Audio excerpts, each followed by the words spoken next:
Welcome to another broadcast of The Competitive Edge. And today we're going to be looking at a pretty interesting topic. We will be looking at leadership and the business startup dilemma. Now, to support me in this conversation today, I have Paul White, and Paul White is a specialist when it comes to capital, and he's the person that will help you to understand more about different financial instruments, but also how to access it, which is an essential part of doing business. We also have Clement Frank. Clement Frank is an economist by profession and a John Maxwell specialist. So, of course, he will bring talk to us today about economics and leadership and how it plays into the business startup dilemma. I also have Shivani Sinarain, and she's an extremely talented young lady, tremendous background in project management practitioner, and she's also playing in a major role in a major university at UWI. So, she comes with exceptional talents behind her. We also have Peter Scott, Boo Scott, and he specialized in master planning.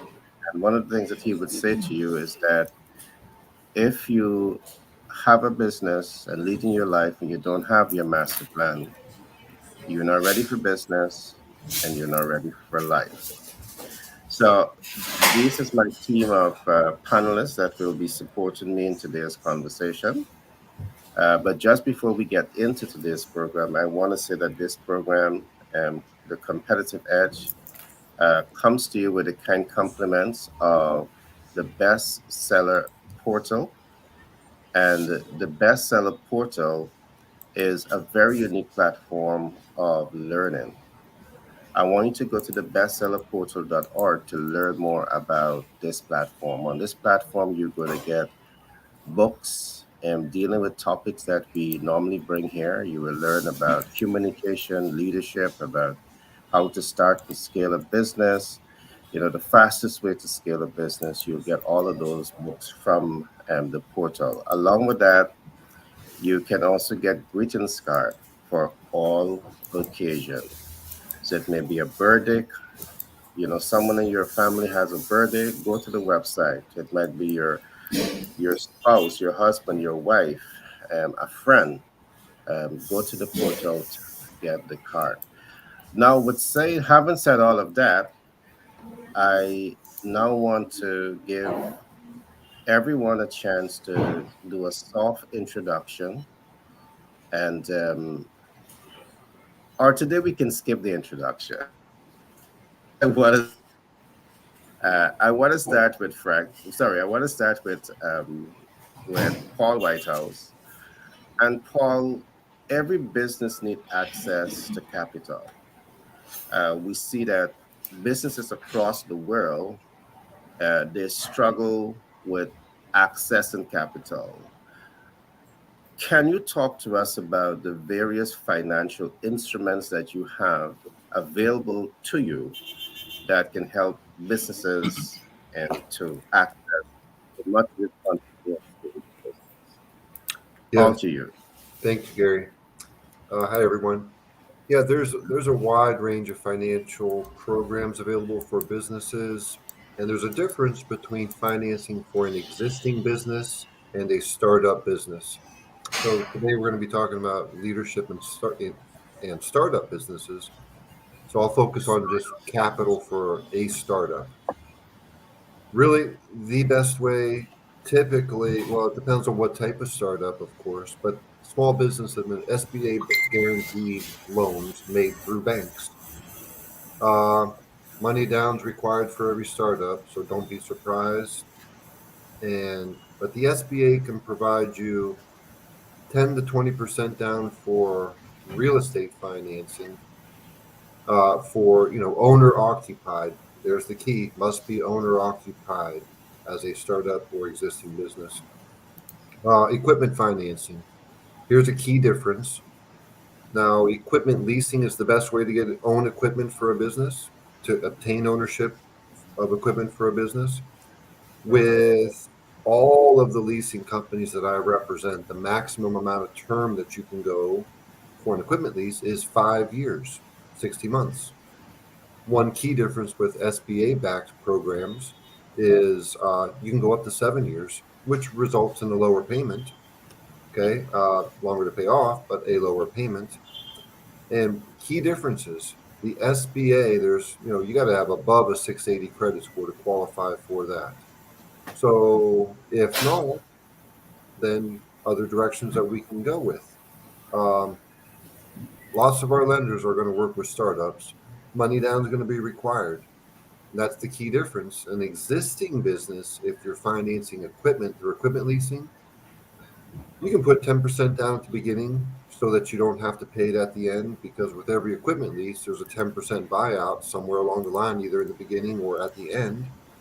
But if you don't want to put it down at the front end, then you know it can be as little as, if you choose, first payment and last payment down to walk into equipment financing for an existing business.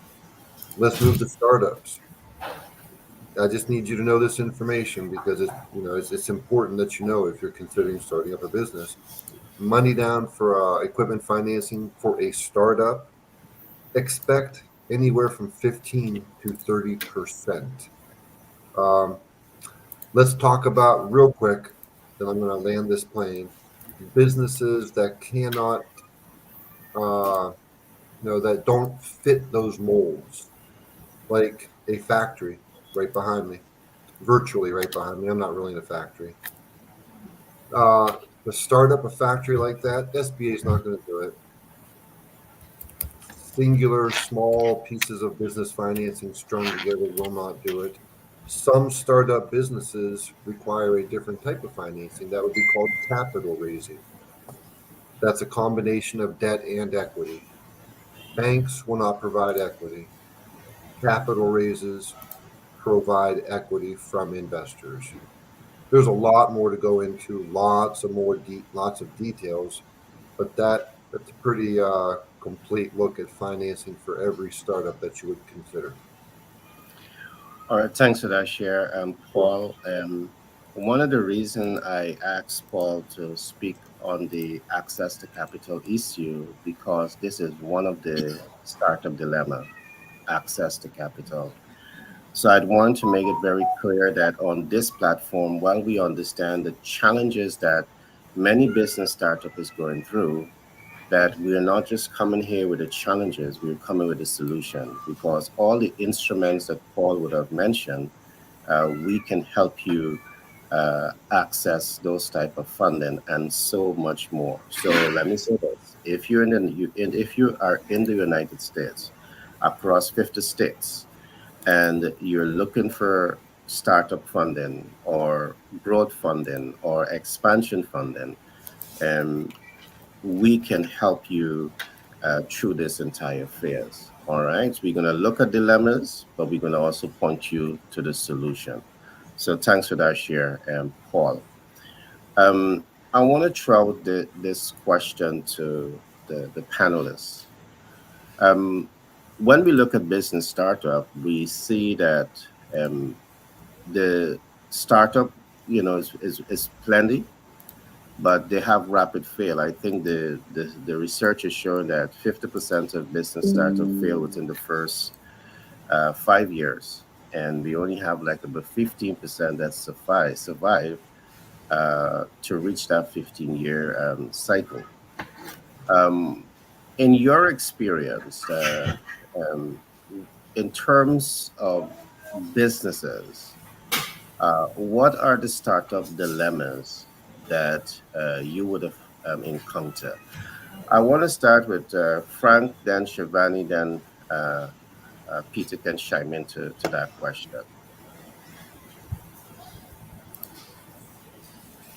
All right. Good morning, everyone. Morning. As Gary, excuse me, as Gary was just saying, There's a lot of problems in startup. It's what we call a founder's dilemmas. What one has got to do also, especially when it comes from leadership standpoint, is how to balance leadership and your startup vision. Not an easy task, but it's doable. The Anytime you get into starting a business, it can be exciting and also challenging endeavor, and that requires a specific or unique set of skills and qualities. You're a founder of a business. One of the biggest dilemmas you will face is how to balance your leadership responsibilities with your startup's vision. Now, having said that, we must note that balancing leadership and vision is crucial for the success of any startup. You see, leadership involves guiding and motivating teams, making those tough decisions, and you're ensuring that at the same time your organization runs smoothly. On the other hand, the startup's vision is the guiding force that will shape your company's mission, your company's goal, and long term direction. It is the founder's responsibility to strike a delicate balance between these two aspects to ensure the startup's growth and sustainability.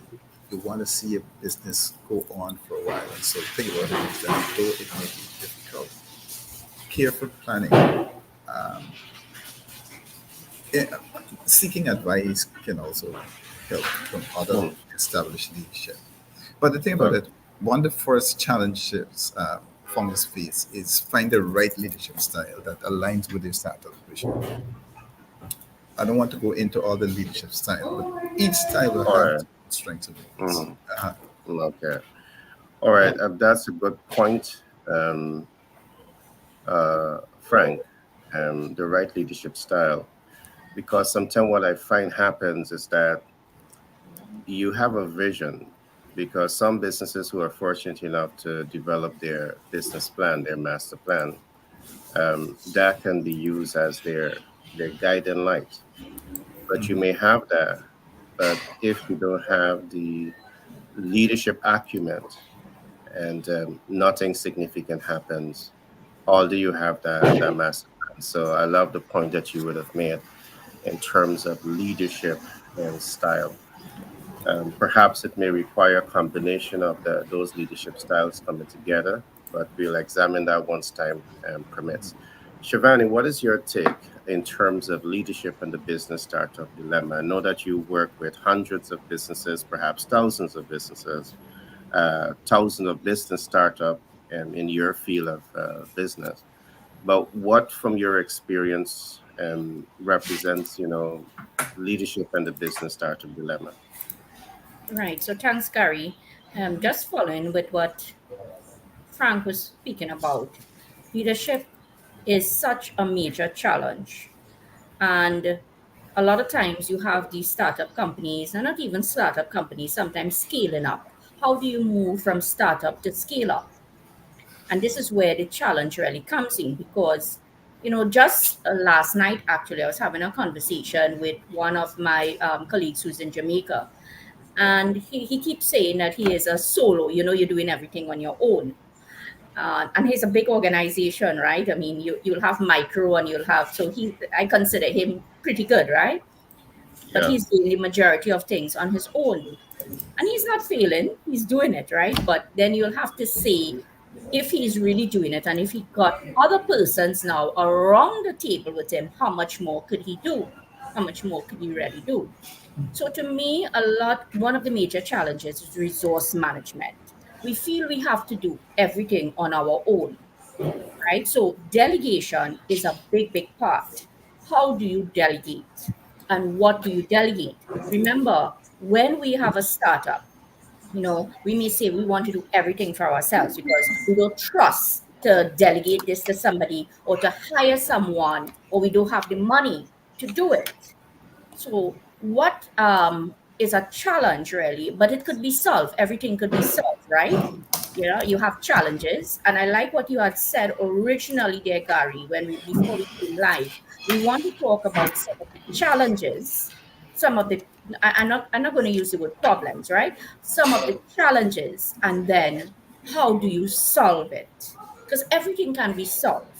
And that's why, we're having this conversation here and everybody's ideating Yeah, and coming about to the you're final correct. solution. Yeah. So delegation is something that I have seen, and I'm being very careful how I say it as well. In the Caribbean, a lot of people will be very hesitant to, say, okay, Paul, I'll hire you to do X. We don't want to give it up. We don't want to give it up because we think Paul may take the idea or something as well. That's what I Yeah, have seen as well. which happens. Yeah, which happens. So Yeah. you're very careful in how you do it. But I also want to, say sometimes it's money. You don't have the capital, right, to do that. And you need the capital to really go around and see who can do X. You need somebody to do your marketing. You need somebody to do staffing because you may not understand human resource. And as I'm speaking at, it just came to my mind that there was a company that I worked with, right? I did a lot of work for this company. It was a technology company, and they were really, really good, but they could not scale up. They could not scale up properly, and they went out of business because they did not understand the human resource aspect and the staffing aspect. They were very good at their technical trade, very, very good at the technical trade. But coming out to scale up where you needed staff and human resources and how to lead these people, that was the issue. So, that really I saw it as being a challenge. That was one of my experiences that I saw. Another, so really to sum up this part of the conversation, we have to know about effective resource management. And who are the resources? What are the resources you require? And are you going to delegate? And what are you going to delegate? So there are different tools of delegation. You may say it's delegating versus dumping. I speak a lot about that, delegating versus dumping. Sometimes you may say, okay, Frank, do this, but it's not delegating. You're really just dumping the work on Frank, right? So there's a difference between the two. One thing that I believe that could really solve and could help people is the use of tools. So you may not hire 100 people to do the job, right? But you could use different technology tools. It's called task management tools. There are many that we look at, that we analyze, and it's excellent for this type of job. That you don't need 100 people. Task management tools, but you have to know how to work it, huh? Mhm. All right, thanks for that share, Shivani. I take away two things from the many gems that you would have dropped. I took away resource delegation, and I do believe that's important to know how to strategically delegate your resource so you don't have to do 101% of the job or micromanage. You also mentioned resource management, and I do believe that those are two important points. Now, why those two things stand out for me is largely because I do believe that any organization that want to scale, any business that want to scale, regardless of how good you are, you need to step away from that sole trader mindset where it's me, myself, and I. You need to step far away from that and take up a lot of what you're talking about, resource delegation and resource management, which brings me now to the concept that we talk about, the 2080 rule. And one of the things that we talk about to top managers is that you want to focus on the 20%, not the 101%. You want to focus on the 20% that is vital to moving the organization forward. It might be the oxygen or the blood supply of that organization, and then you delegate the 80% out. And perhaps part of your time might be to manage the role that was delegated out so as to ensure that departments are delivering based on targeted performance outcome. They're delivering on time. They're giving you the level of efficiency that they need to get the job done. So it's important what you would have mentioned there. But to give Peter a chance now to come in, I want now to give Peter to relate to the subject matter, which is leadership and the business startup dilemma. From your standpoint, I know you have been working with multiple businesses within the US. I know you work specifically within the religious sector, but you also work with entrepreneurs. In your experience, what are those challenges and dilemma that they would have encountered?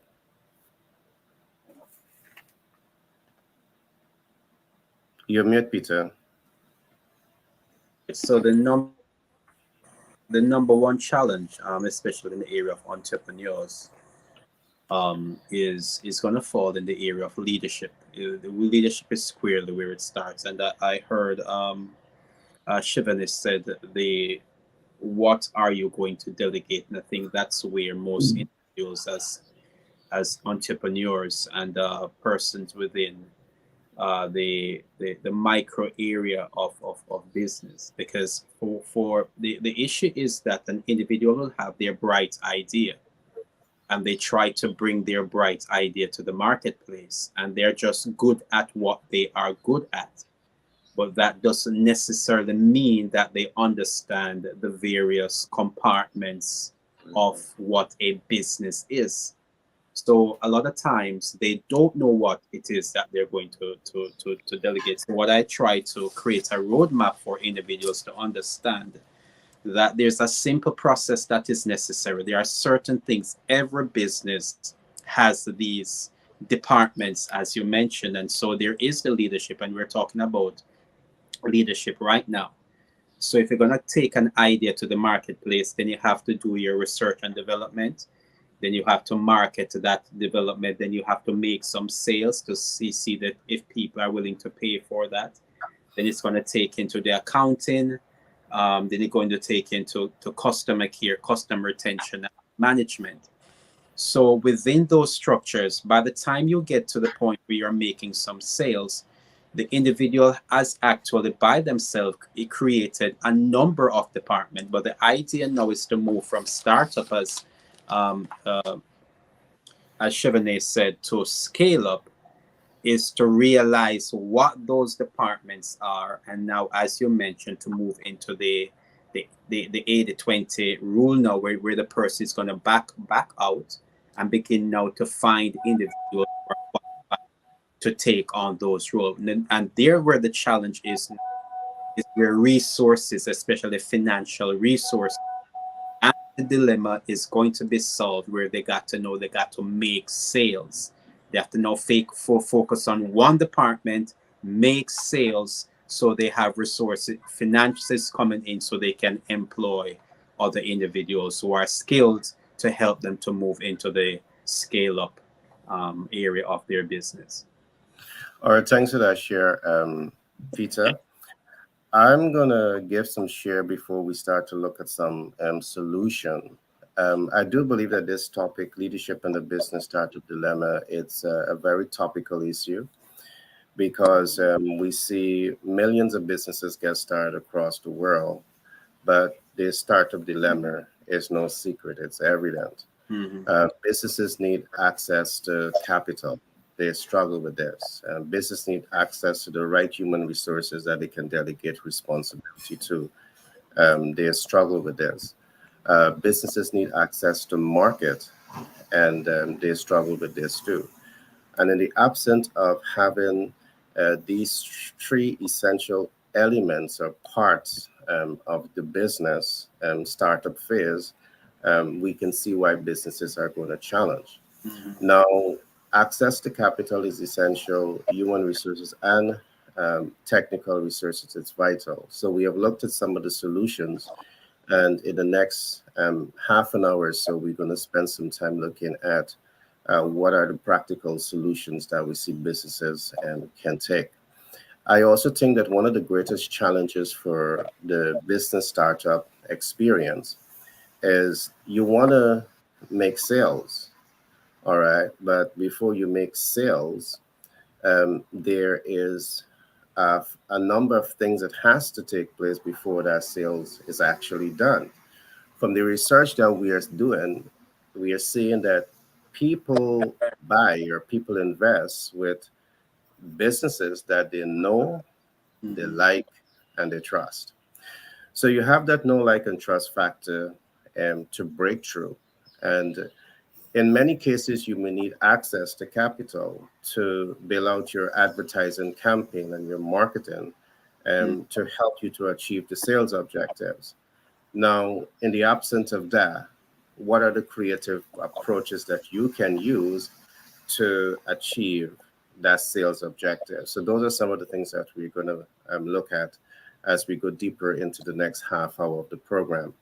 Now, there's a cost of doing business, and I do believe that very often there is a major underestimation of the cost of doing business. And when the cost of doing business is underestimated, that in itself become one of the biggest dilemma for rising stars in business, because there's no budget, for attracting the right human resources and maintaining the right human resources in the organization. They are not a major budget for advertising to help you to get visibility, reach, and impact, and client conversion, and to build confidence and trust and credibility. There's a cost for all of this. There's a cost to do market research, because before you start doing business, you need to be doing business based on data. Are you collecting sensitive data, analyzing sensitive data, applying yourself with data as you do your business, and are you able to mitigate data? So all of this is a cost that you find that business startups sometimes tend to push this aside or tend to look over this. And by looking over all of the essential tenants that is necessary for a business to be successful, you end up sinking yourself in a hole. All right. You end up sinking yourself in that quicksand, which again creates your dilemma. The last few things that I'm going to say before I open up to start looking at some solution is that from research, what we are doing, we are seeing that one of the other mistakes that we see a lot of rising stars in business do, you go to market with multiple MVOs. And what do I mean by MVO? Minimum viable offer, most viable offer, a maximum viable offer. In the simplest of terms, it means that you go into market with multiple value propositions. And again, you don't have enough human resources, you don't have enough technical resources, and you don't have enough capital resources. So by default, you're setting yourself up to undermine your progress. So as we look at the MVO, when you go to market perhaps with either your minimum viable offer, which is the 1 in 10 factors of brand selection, or the most viable offer, still again, the 1 in 10 factors of brand selection, you get tremendous leverage. Why?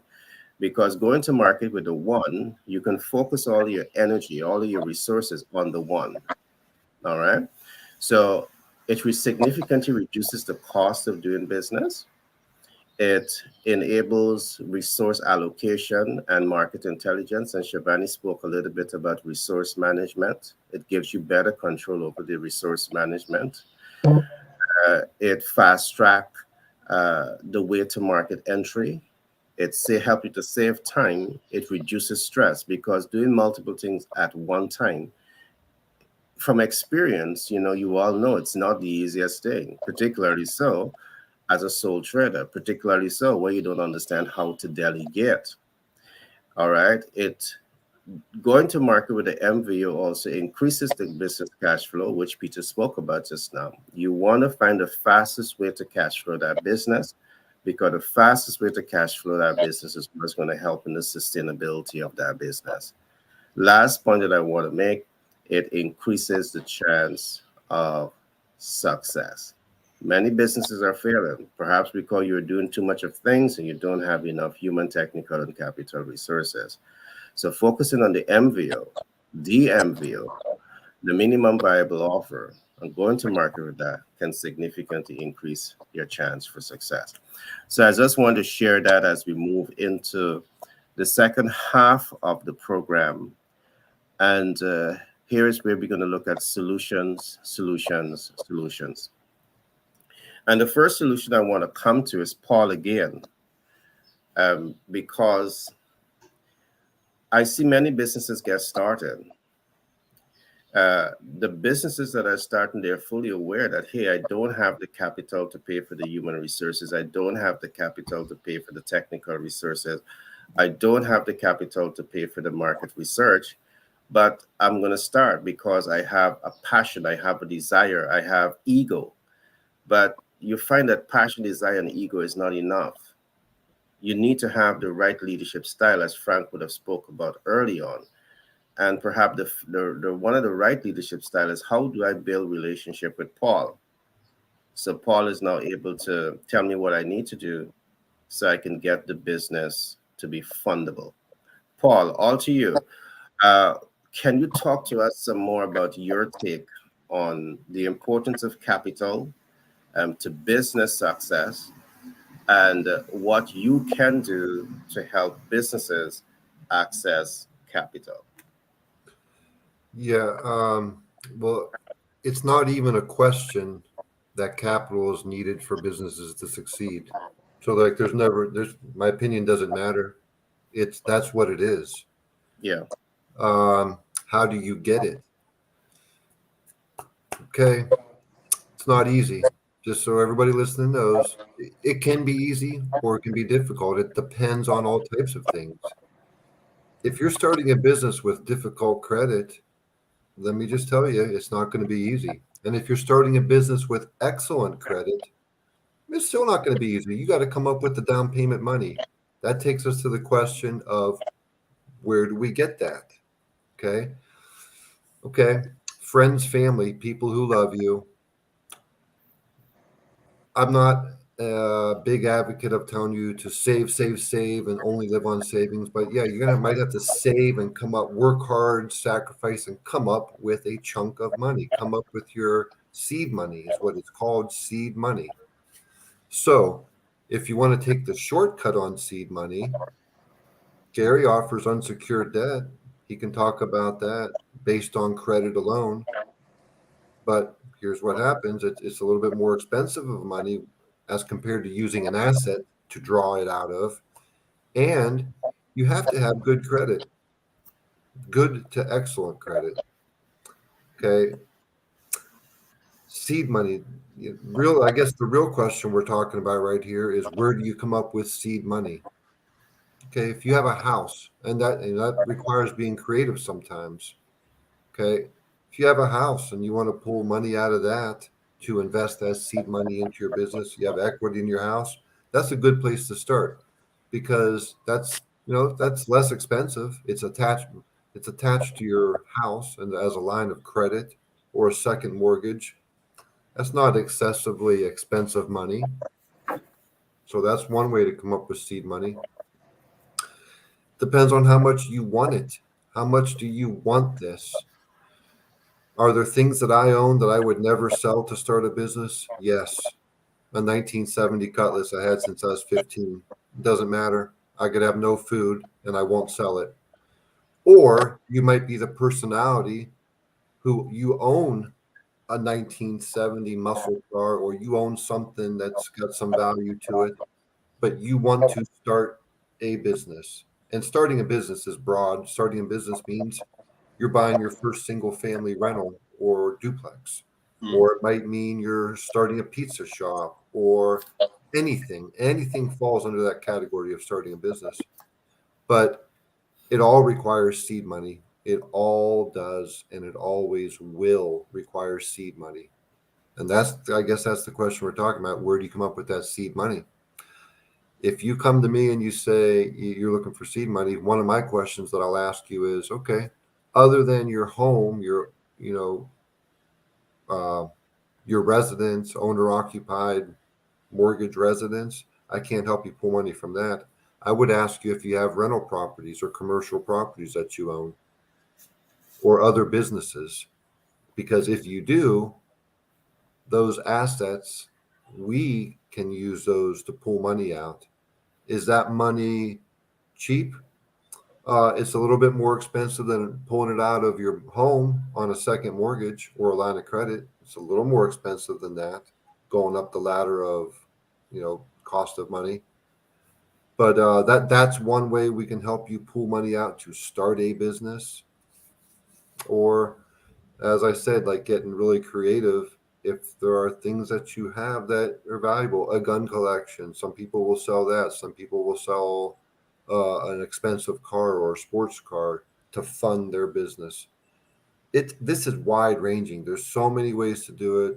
You can go to a friend who trusts you and loves you. They're going to have to love you to invest some money into a business with you.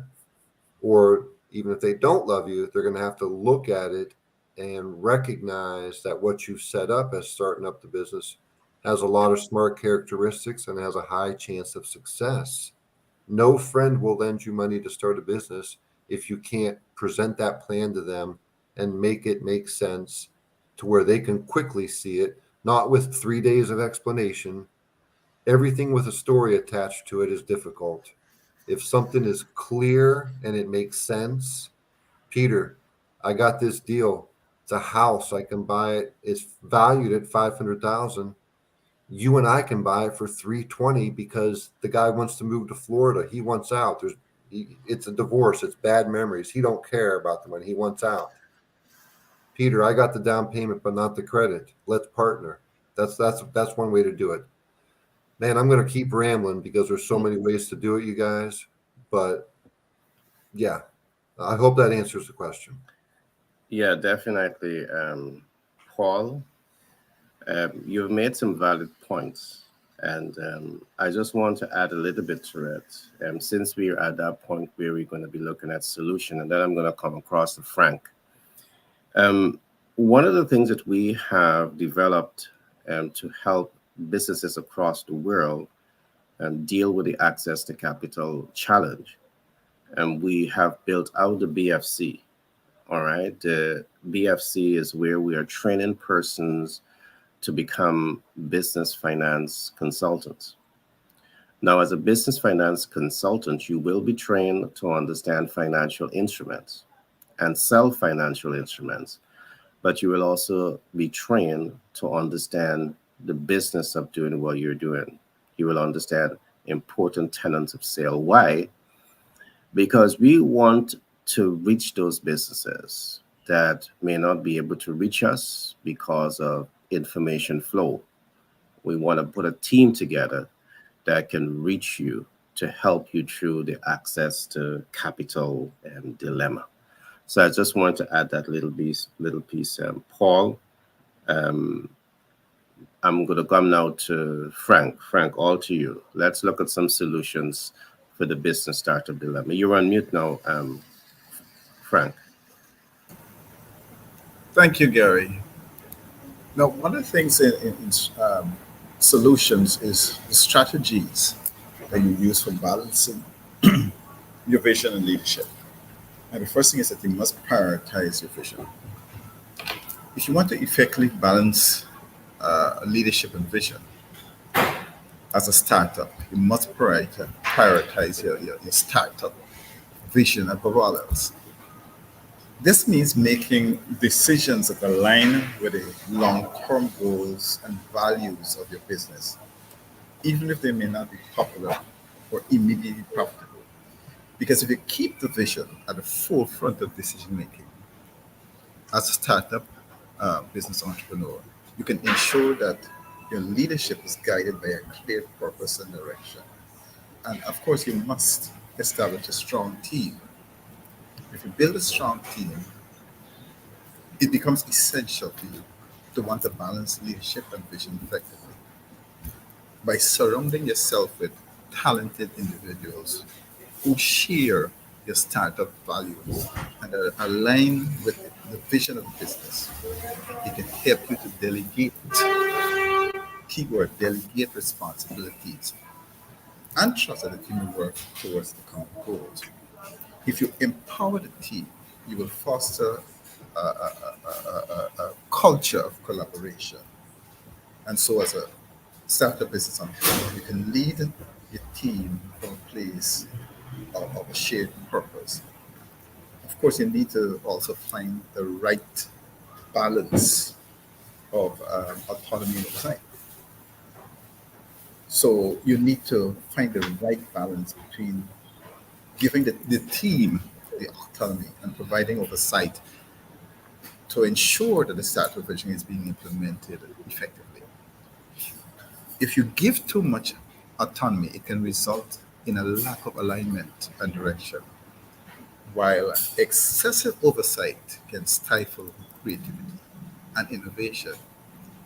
So, as an entrepreneur, strike a balance by setting what you call clear expectations, providing support and guidance, and allowing your team members to take ownership of their roles while staying true to the startup vision. I remember Amazon, a multinational technology company that was founded by Jeff Bezos in 1994. That company started as an online marketplace for just books, but they have since expanded into various industries: e-commerce, cloud computing, digital streaming. We know that Amazon is known for its customer-centric approach. They have a relentless focus on innovation, and they are committed to long-term growth. Jeff Bezos was the founder, and also the former CEO of Amazon. He played a pivotal role in balancing leadership and vision at the company, and he has been known for his long-term thinking, unwavering commitment to his company's vision, even in the faces of short-term challenges. You see, Bezos empowered his team to take risks and innovate while maintaining a strong focus on customer satisfaction. He also prioritized hiring and retaining top talent, ensuring the company was led by individuals who shared his vision and were capable of executing it. He also fostered a culture of innovation, and he encouraged his team to think big and embrace failure as a learning opportunity. And through his leadership, Bezos successfully balanced the demands of running a large organization while staying true to Amazon's original vision. So once you find the right leadership style, once you stay true to the vision and effectively scaling the startup, you can navigate your dilemmas successfully by prioritizing the vision, building a strong team, finding the right balance of autonomy and oversight.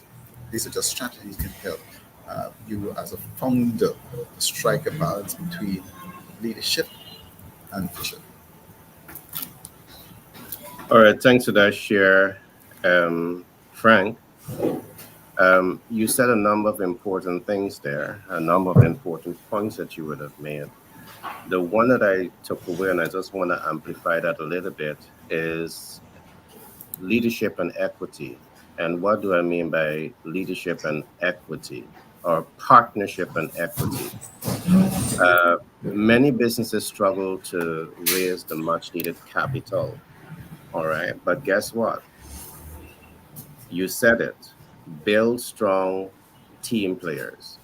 As you build those strong team players, they got something that we call partnership. You may not be able to pay them in cash and coin right away, but guess what? You can pay them in equity of the operation. Once you're able to sell that vision, all right, the way it should be sold to your team dynamics, you can pull team players on board. For example, you may have to appeal to someone like Paul because he's going to help you to navigate the financial world. You're going to have to appeal to someone like Shivani because she's going to help you to navigate, resource delegation and resource management. You're going to partner with people like Frank that's going to tell you about leadership style, and Peter that's going to say, hey, let's get this master plan done, and don't let's move this process forward unless we have that master plan that will help us to get a view of the entire business process. So I love that point that you would have made there. So I want to come now to Peter. and then I'm going to come across to Shivani to start helping us with solutions that businesses, in the startup phase can take, steps that they can take to overcome some of the challenges that they are faced with. And I want to say that this topic is profound because from the research that we're seeing, we see businesses stay in the dilemma phase for not days and weeks and months. They stay there for many, many, many years. What is the solution, Peter? The solution, Gary, is my world of master planning, and is to help people to understand the what business is, in the sense that there is a combination of what we will call departments or elements that cause a business to move from an idea to an actual solution oriented entity that is separated from the entrepreneur or the individual themselves. Because every business, as Frank spoke about, Jeff Bezos seeing the marketplace and realizing that if they can move the bookstore from being just a brick and mortar to make it digital online, and he dedicated all his time to get that done.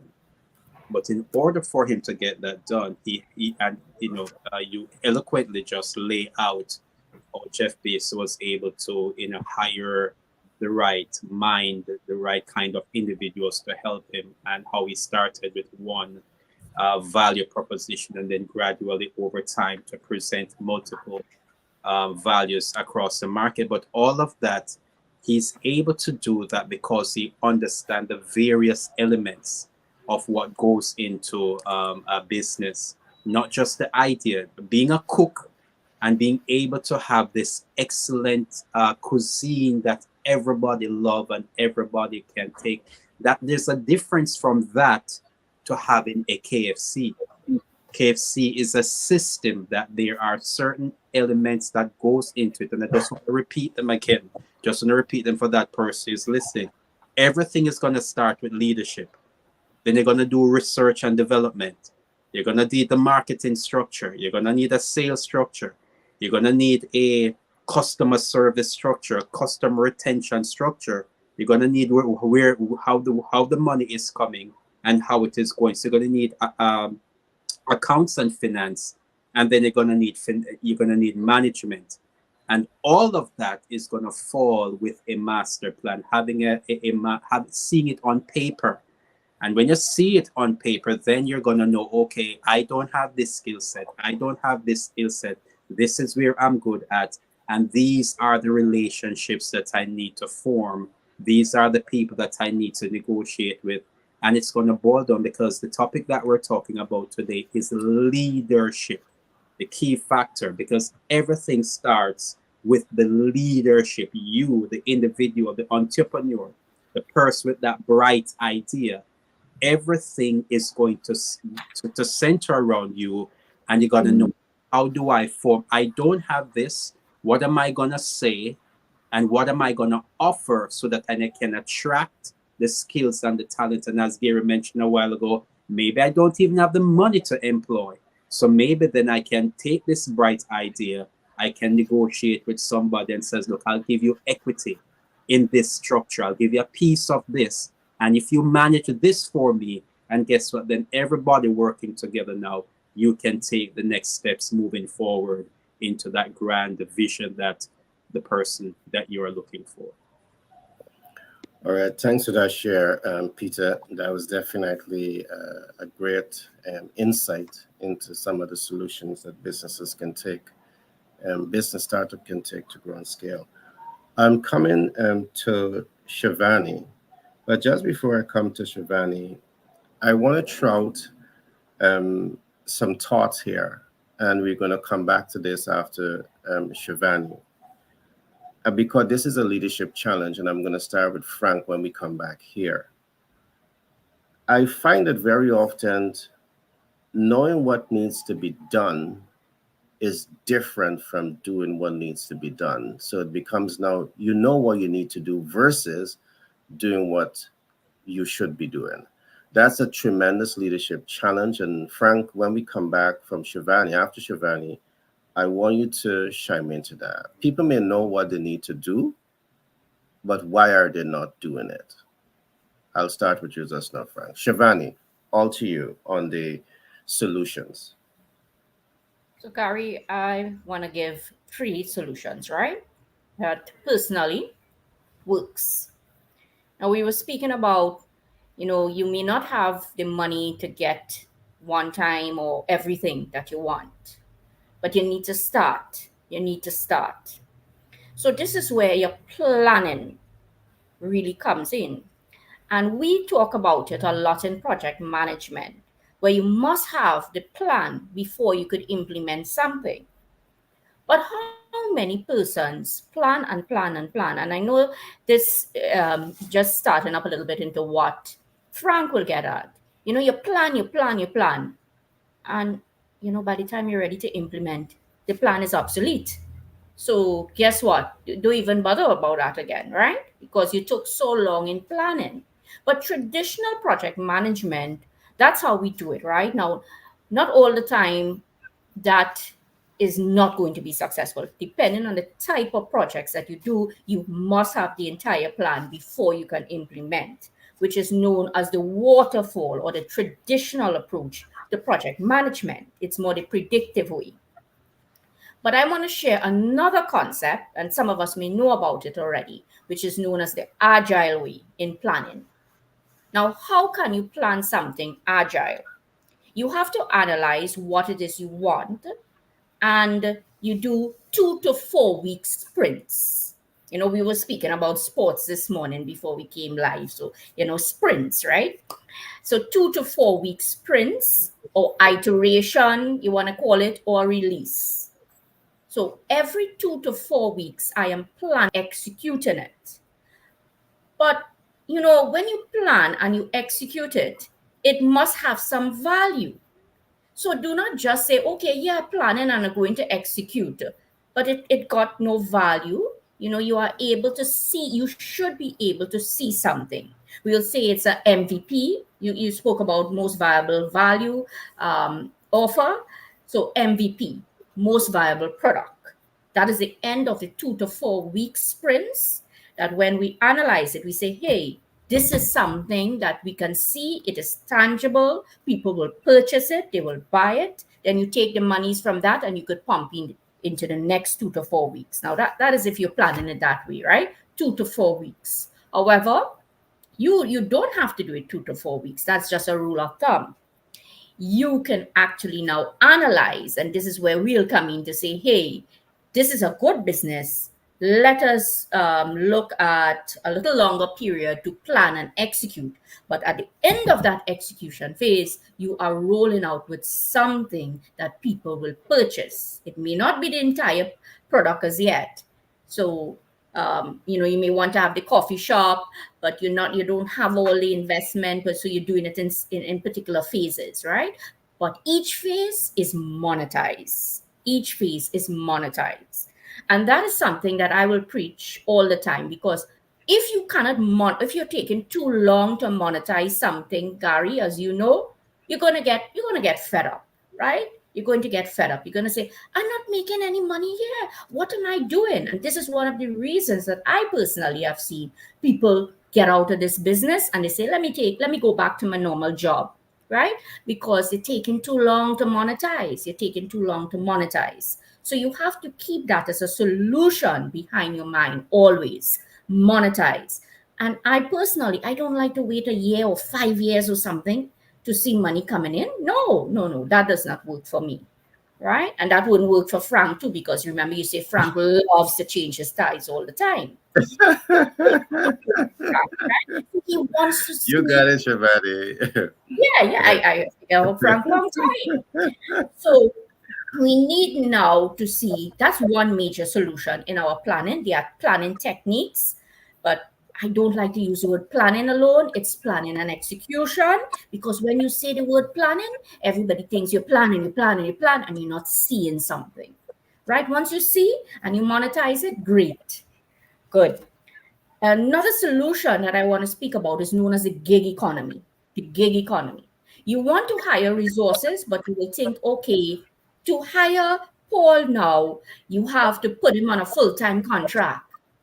But you don't have all of that money to put Paul on a full-time contract or to put Peter on a full-time contract and give them benefits and all of that. You can hire people and give them a gig, right? You might say it's a project. The fancy word is the gig economy, right? And that's a big thing now after COVID. And you would see that really coming more and more. I've seen it all the time. That's how I hire people a lot. For me, I put them on a gig, right? It's a project. And I myself, I was analyzing that wrong, right? I was giving you, thinking it's a longer period of time and all those things. And I was like, no, Shivani, that is not going to work. Give them the gig, right? So that works for me. And a third point is your tools. What technology tools are you using? So we call it task management tools. I'm big on tools, but you have to analyze those tools properly to know if it will work and how it will work.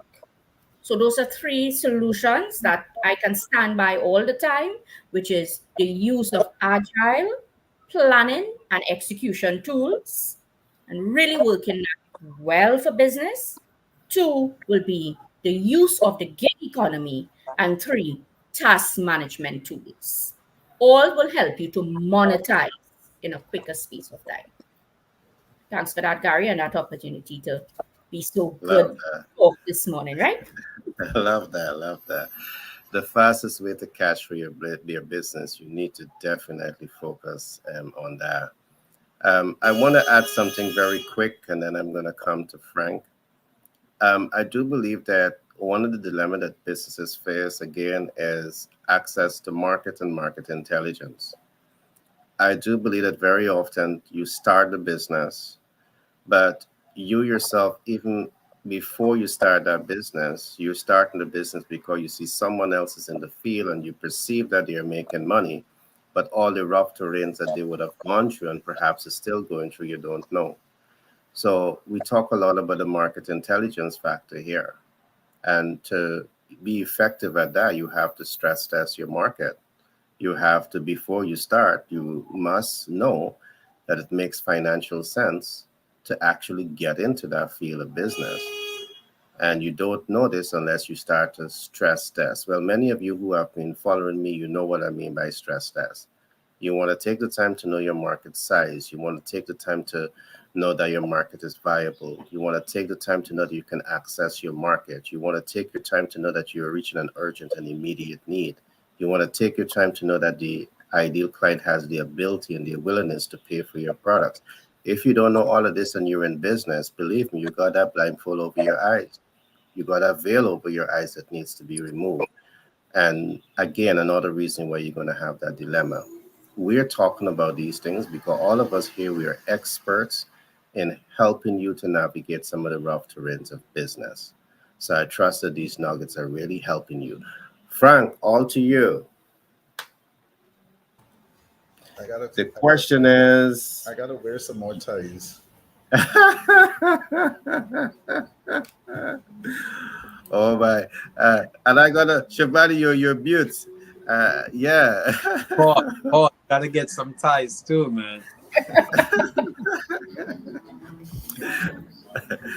All right, Frank, go right ahead. I'll do you. Well, we know that the startup environment You is a know play- what to do. is Yeah, a you play- know what you need to yeah. do, but you're not doing it. You Right. know what's Because- happening. because Gary, it's a playground of uncertainty. Because they're characterized by the unpredictability of the business and operating in an environment where change is the only constant. There's uncertainty of market fit. There's uncertainty of funding. Rapid growth defines the daily reality of a startup leader. And in order to thrive in this environment, as a leader, you must embrace ambiguity and take calculated risks. A visionary leader will chart the course. How do you do in startup vision? Leadership is definitely paramount. Entrepreneurs often have a grand vision for this venture, but it's a leader's role to communicate and inspire others to share this vision. And the ability to paint a vivid picture of the future and to really think of it is what sets the startup leaders apart. Shivani spoke about being agile, but agility and adaptability is what we call pivoting with purpose. Startups are no strangers to pivots. These are strategic shifts in response to um, we call changing circumstances or needs. And leaders must not only be open to the idea of pivoting, but also guide the team through it. And this requires agility to change direction while maintaining the core visions. So leaders, you should view pivots as opportunities for growth, opportunities for innovation. Of course, building the right team, it's similar to assembling a puzzle. The startup success is highly dependent on its team, and therefore the leaders must be adept at identifying and recruiting top talent. On a tight budget, you might not have the money, but additionally, startup teams need to be diverse and versatile. They must be able to be capable of wearing multiple hats to adapt to the ever evolving needs of business. Also, nurturing a culture of collaboration, creativity, and resilience is the key. There's so much we don't have time for all that. To go into all. Right. Yeah. I'll stop here. All right. You made a point early on, and I want to ask Paul to chime in here and to also give his thoughts. Paul, Frankie made a point, the uncertainty of funding. And I do believe that that has a lot of truth to it, but I do believe that there's where a major leadership element comes into play. All right. Frank, can you take up that point? Can you take the conversation from there? Is there uncertainty in funding? And along with that, I want you to chime in into people know what they need to do, but they're not doing it. Why not? Okay. There is no uncertainty in funding. And I was thinking about, I'm glad you brought it up because as Frank said that, that's kind of what I was thinking. It's available. It's available based upon, is your startup workable? Now there's proven businesses. If you're starting a pizza shop, that's a proven business model. If you're building a factory in an unknown industry or you have a new patent and you have that technology, it's more difficult to raise money on, something that's brand new, but it's still possible. How is it possible? If you hire a professional capital raising team, I represent one of those. We're scouts for two powerful guys with a team of 8 people. But before they say yes to a project, they do a feasibility study. So you should do a feasibility study, even with a simple business. In a pizza shop, you think, oh, I can put a pizza shop anywhere and it'll make money. Not really. You got to find the right side of town to make the most money, to get the most traffic. So everything really requires a feasibility study. Now, if the startup is determined that it's feasible, profitable, it's a good idea, is there money available? Yes. Money is available from lenders, money is available from investors.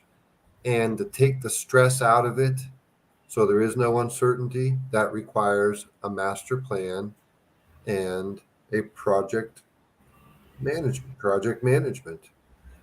There's project management in the financial world. These two guys that I represent who are investment bankers, they're project managers for raising capital. So everything requires a plan, everything requires certainty. If there's certainty in it, there's money available. The X factor. Again, I hate to keep hitting this hard, but I have to hit it hard because you have to know this. Can't be surprised that an existing profitable business with time in business that's been around and is making money with good to excellent personal credit and business credit scores, that's easy to get money for. Those are easy approvals with good terms. We're talking about startups today. So money is available in startups, but it requires money down. Nobody is going to give you all of the money. Let me walk that back.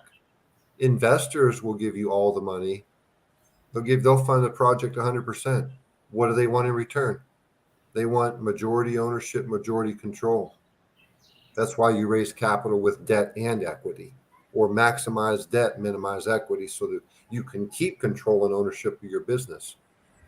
But short of that scenario where you have investment money coming in and financing the entire project, short of that scenario, a lender will not give you 100% of the money. They want your participation. They want you to have skin in the game so that you don't walk away from it, because they don't want you to walk away from it.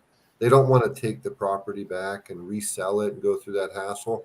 All a lender wants is for you to make the payment as agreed and pay it off. That's it.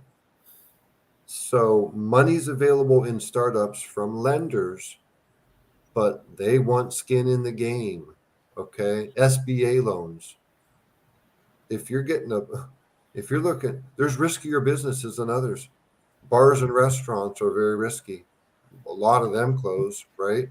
So an SBA backed bank loan, SBA guaranteed bank loan to buy a bar or a restaurant, 35-40% involvement from the borrower. No way around it. It is what it is. Pick any industry that you want to. There will be money down required to open a business as a startup. The good news is later down the road, after you've been in business for 3 years plus and you're making money, then borrowing becomes easy. Everybody's around you trying to give you money. Another long answer to a short question, Gary. That's all right. All right. Thanks for chiming into that, Paul. I just want to throw back at Frank, because I do believe that there is, we call a developed world experience and there's a Caribbean experience. And I think sometimes when it comes to discussing capital, it's important to also view it from both the international standpoint and the Caribbean standpoint. And Frank, I'm saying this because I want to let you know that I'm very sensitive to where you're coming from and the Caribbean experience. I do believe in the Caribbean where business startup might be having limited financial instruments, for example, debt, and they do not have the collateral to collateralize the capital that they want. It creates that degree of uncertainty that you are hinting to. So I'm fully aware of that. So I want to also come back to the concept that we talk about, where we always talk about the importance of data versus the market reality and your knowledge and leadership in the marketplace. Paul, again, you made some valid points. And this is where I think the leadership challenge comes in, Frank. You may not have the collateral, and if you don't have the collateral to collateralize the debt from the debt financial institution, you most likely will not get it, regardless of how good your plan is. And that creates a high degree of uncertainty for you. But there is where leadership comes in, and there is where creative financing concept that myself and Peter, we will talk a lot about this, because in cases when your backs are against the wall, you want the solution. And I'm bringing up all of this to show that we understand finance from a global standpoint. We understand your challenge from an international standpoint. And we are here and we think tank solutions to help businesses to navigate some of the rough terrains of doing business. But Paul, you made a lot of valid points, because coming back to the points that you would have made, in developed world, you have the lowest hanging fruit. And the lowest hanging fruit begins with an understanding of trade lines. All right. You have vendor credit, store credits, and then you move up to cash credit. And I'm going to sum it up here. Then I'm going to come across to Peter to chime in here a little bit. You would have heard me emphasize time and time again. You need to have your leadership aligned to financial intelligence. And for your leadership to be aligned to financial intelligence, it means several things in our ecosystem. It means one, that you understand financial instruments, debt, equity, credit, creative finance, and hard money lending, and so much more. You understand it. Second, you understand how to access, because it doesn't make sense to understand these instruments and don't know how to access it. All right. You don't have to reach a whole lot of pre-qualification to access creative financing. We're going to go into these things later on. Once you access, it's not the beginning and the end. You need to understand how to leverage. And this brings you to risk management. You would hear Shivani talk a lot about risk and management. Having access doesn't mean you're going to be successful in business. Having access to capital is no guarantee.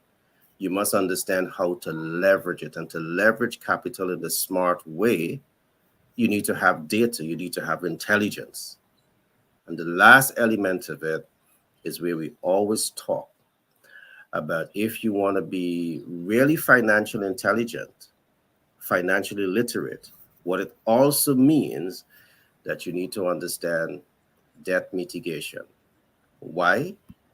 Because it is in debt mitigation, and only in debt mitigation, you're fully able to control your debt term, you're able to control your debt cost, you're able to control how long you stay in that with that debt, and also you're able to control how fast you're going to own the equity in the assets and leverage it on your pathway to build wealth. So financial intelligence is not saying that I understand money, but you understand this whole ecosystem in which I've just talked about. If you don't understand this, you're not just leaving the crumbs on the table. You're not just leaving a slice of cake on the table. You might be leaving more than 3/4 of that cake on the table. And again, that's why Paul, Frank, Peter, Shivani, and our team, we are here, is to ensure that you have the kind of information so you can develop the competitive edge and you can apply this to your business and to your life. Frank, Paul, I'm going to come back to you shortly after I come to Peter and Shivani. And I want you to begin by looking at the BFCs and what it can really do for, persons that want to know more about money and reach financial independence. So I'm coming to you just now, Paul. Peter?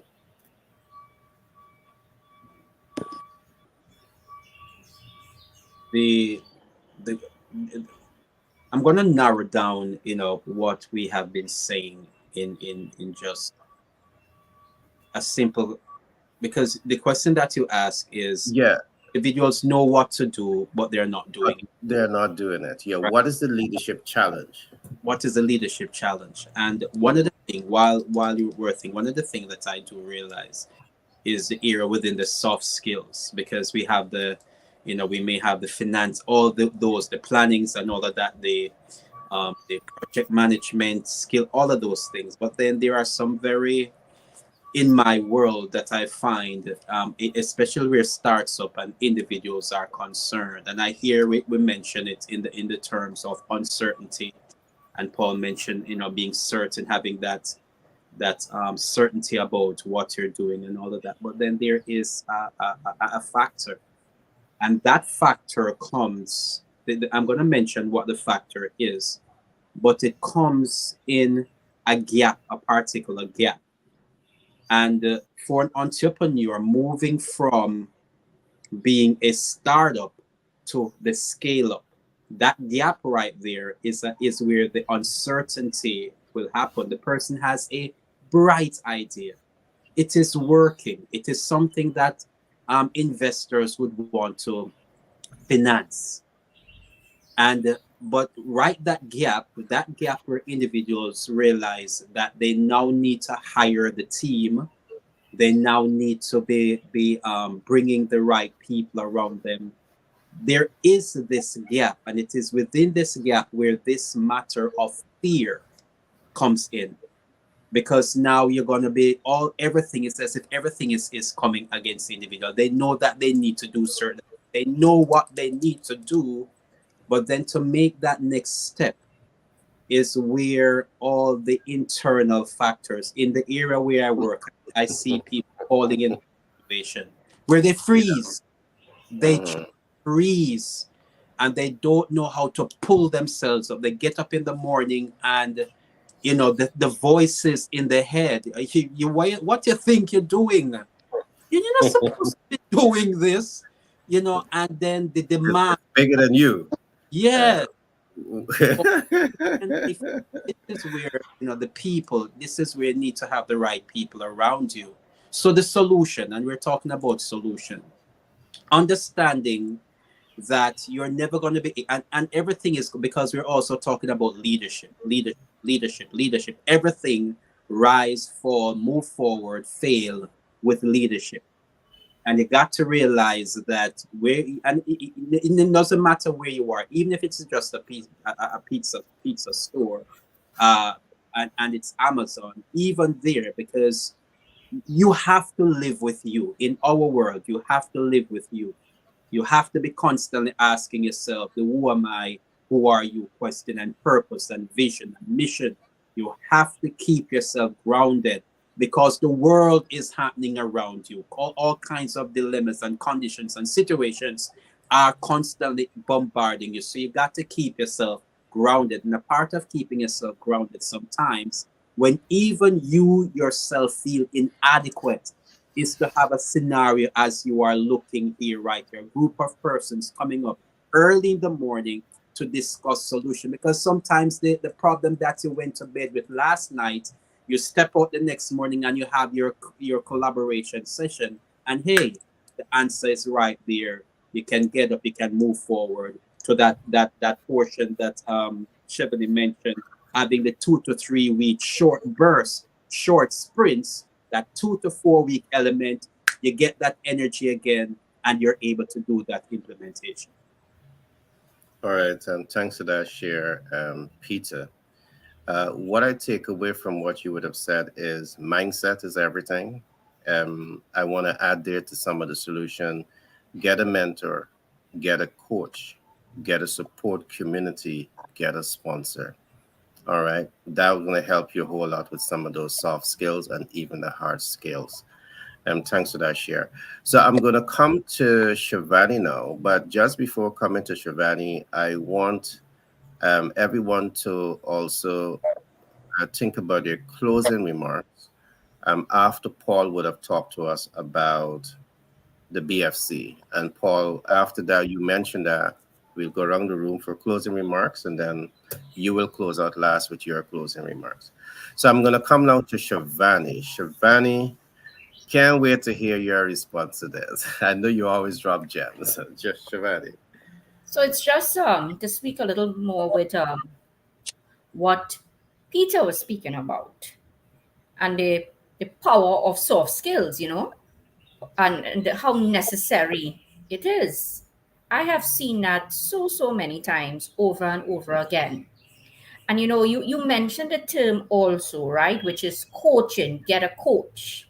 So something that we were speaking about recently, some of my other colleagues, coaching, and I was telling them, we love to say consultants.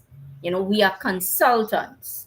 But there is a difference with being a consultant and a coach. And to me, as we move forward in the leadership and telling people, or not telling people, guiding them, facilitating the process, you have to change a little bit and see more with the coaching.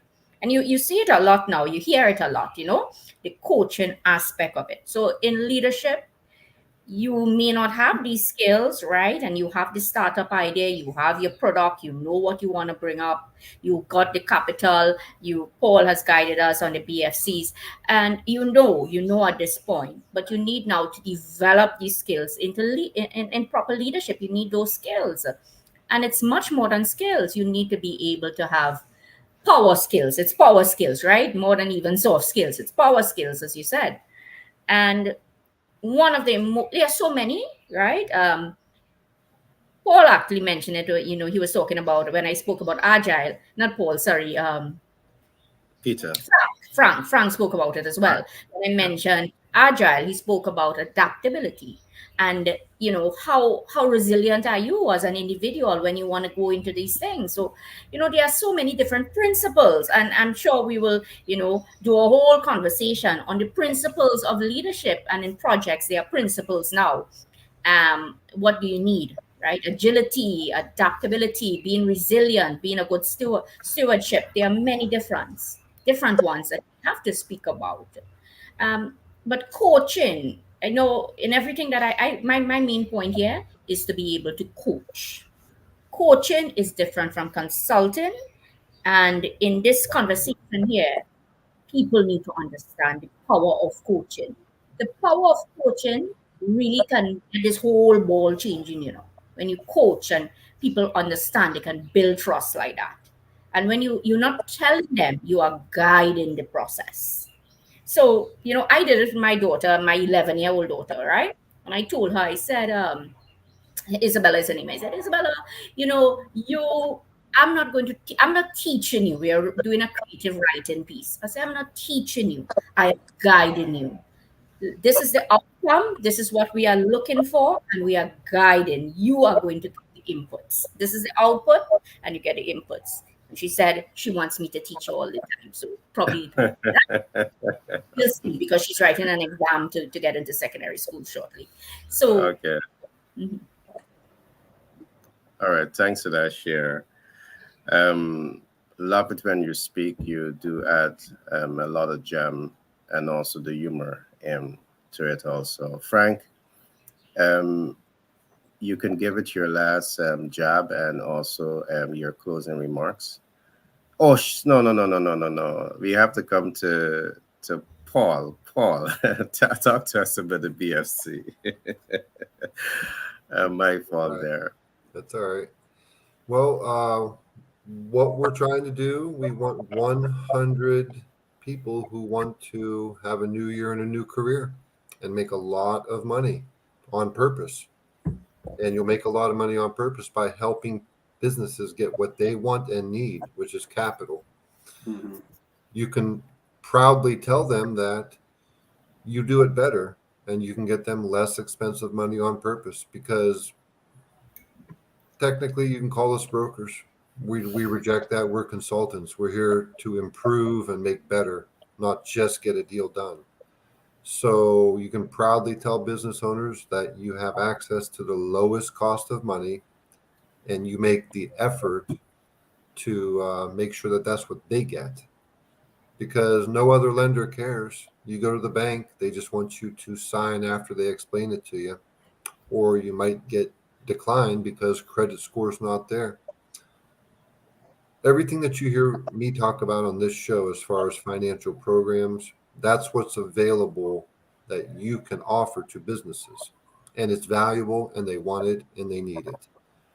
We'll give you full training, full support. I'll be there with you. You don't have to get on those calls alone. Matter of fact, that's not our training program.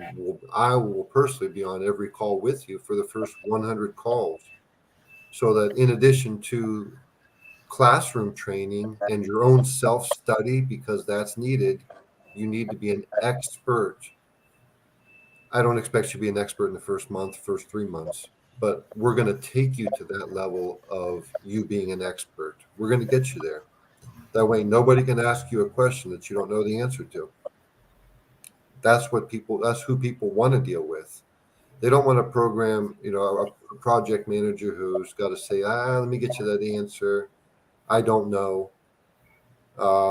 They want to deal with experts. We're going to teach you to be an expert. We are going to teach you to close 40 deals a year. And if you close 20 deals a year, you'll make a lot of money. If you close 40, you'll make double that, which is a lot more. We're here to help. We want to impact a lot of businesses. We need 100 people to do that, and we hope that you're one of them. No experience required. If you have experience, great. If you don't, that's even better. Okay, because you're brand new and a fresh, clean slate.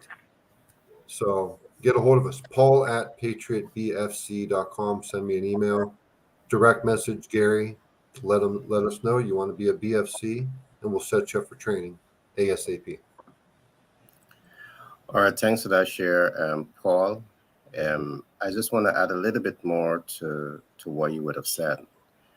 I know there are many persons that are scared of sales. On our platform, you will be learning more than just how to sell.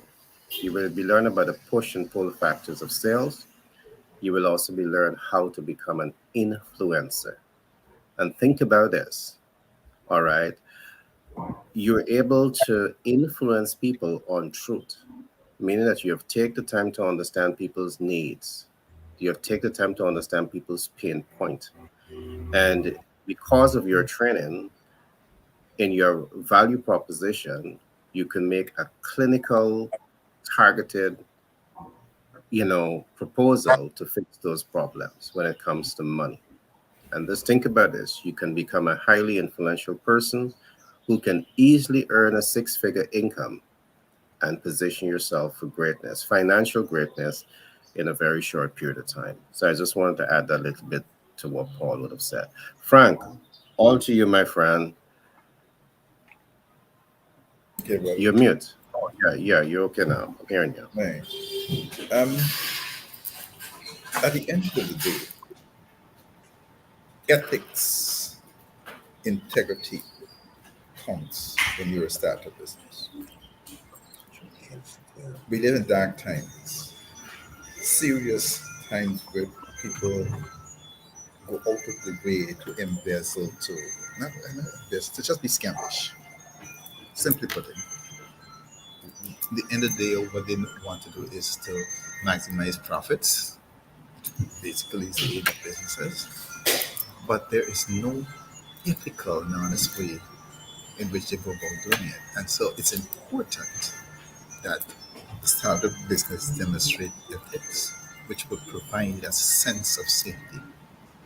You see, the combination of the attributes, high ethical standards, moral standards, communicating clear expectation, when taken together, these attributes are all about creating a safe and trusting environment. You see, if a leader has high ethical standards, it conveys a commitment to fairness. It will instill confidence that both the leader and team will honor the rules of the game. And similarly, when leaders clearly communicate their expectations, they will avoid blindsiding people and ensure that everyone is on the same page. When you have a safe environment, the team can relax, which invokes, in neuroscience, it's invoke the brain's higher capacity for social engagement, for innovation, creativity, and ambition. So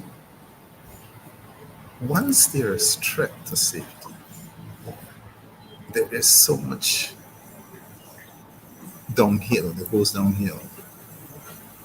What you need as a startup is to make sure that there are strong ethics, which will provide a sense of safety. All right, thanks for that share, Frank. Ethics and integrity, and that's so deep. It's so deep, and I comply with that. One of the things I would normally say to rising stars in business: focus on adding value, focus on fixing problems, and let that be your key focus of business. The cash flow will come. But you take the time to understand people and their pain points, their needs, and their wants, and their expectation. You build a business ethically to satisfy those needs. You will win. But also, there are 4 points to the ethics that we look at. It's how to impact your team, because you want to ensure that you have a highly motivated workforce. Where your ethics stands with that. You want to impact your target market. You want to impact the public. And the last one, I leave that for later on. You want to impact all of these areas. Okay, well, thanks for that share, Frank. I'm going to come now to Peter. Peter, can you get your closing thoughts on our discussions for today? Right. Closing remarks. Yeah, leadership and business startup dilemma. And I think what I'd like to share with our listeners for this morning is that there is a difference between entrepreneur and a businessman. There is a big difference between an Right. entrepreneur and a businessman, and most times individuals. And then I would put even a third component there. There's a difference between a career professional, entrepreneur, and a businessman. A career professional is somebody who have learned a set of skills through academia, and it has become the thing that they use to drive or to extract or to produce solutions in exchange for resources, financial resources in the marketplace. An entrepreneur is that individual who sees a need in the marketplace, a great need, and they find a way to package the solution and to bring it to the marketplace. But that doesn't necessarily mean that they understand the system that are required to make it into a viable distribution where multiple people can receive that solution. Now, those are the dilemmas that we're having in our world today. So what we do as individuals to do from our standpoint is to question yourself. Who are you? Who are you? When you can define yourself, when you can ask yourself the tough question, and to define how you're going to position yourself in the marketplace, you now begin to reduce the dilemmas, because that will place you now in a field where you can begin to navigate and you can begin to attract.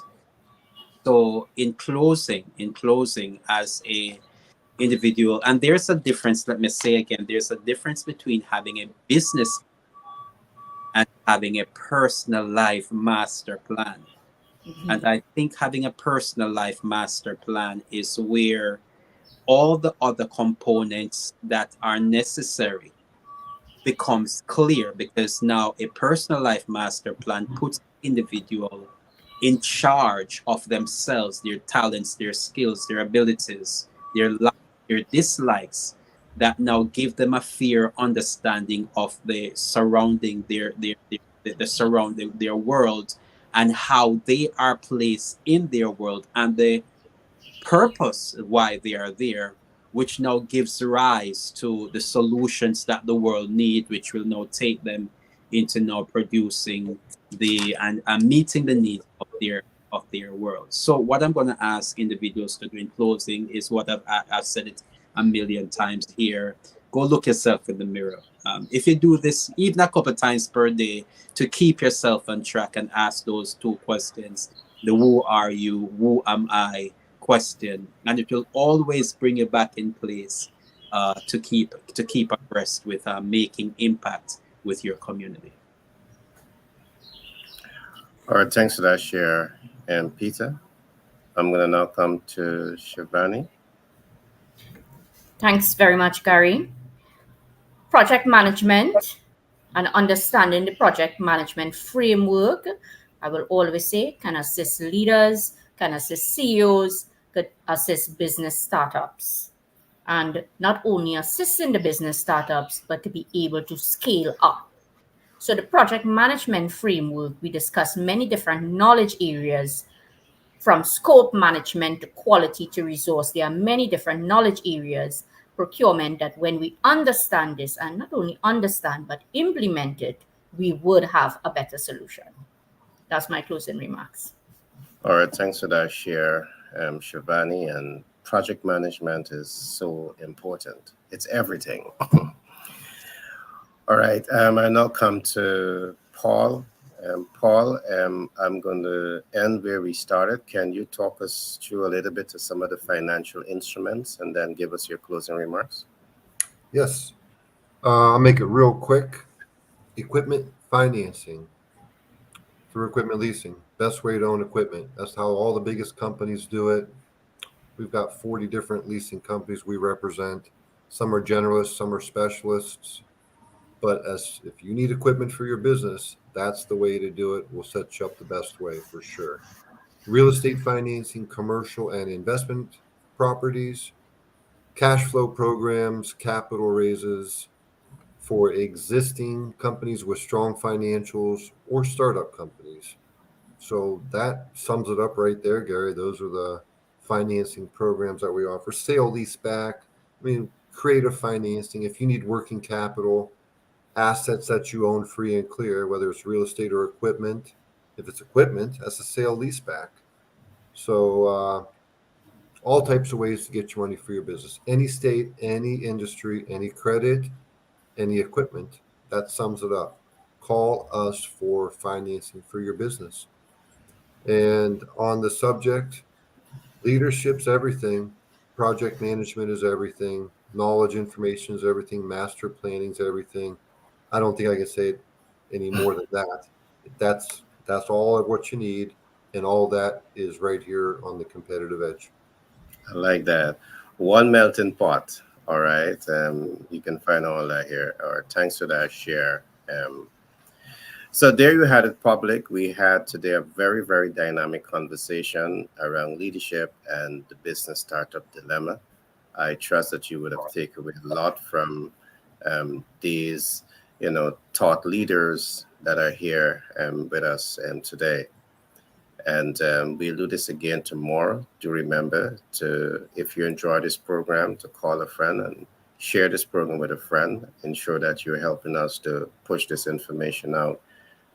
This program again came to you with a kind compliment of the BSP. What the BSP means, Best Seller Portal. Go to the bestsellerportal.org and get our books. All right, get the greetings cards and so much more that's going to be coming your way very soon. You can get top-notch training programs to really help you to advance your business and development. With that, I want to say do have a great week ahead of you, and we'll do this again tomorrow at 6 a.m. EST, 7 a.m. Caribbean time. Be blessed, and I see you tomorrow.